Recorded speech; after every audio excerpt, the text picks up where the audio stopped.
যুবকেরা খেলাধুলা বন্ধ করে দিয়েছে।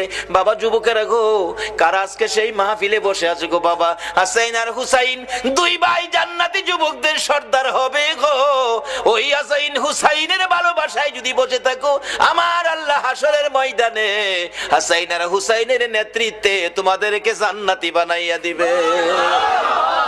আমার নবী কাঁদতেছে।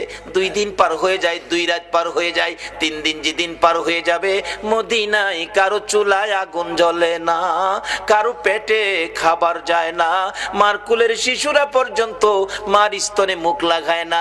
দুধ খাওয়াইতে চাইলে মা, বাচ্চারা চোখের পানি ছেড়ে বুঝায়, মা গো দুধ খাবো না গো মা, বলো আগে আমার রাসূলের খবর কি। যুবকগুলো মার পায়ে সালাম করে বিদায় নেয়, মা বিদায় দাও গো, না জানি কোন মুনাফিকের আমার নবীকে ধরে নিয়ে গেছে।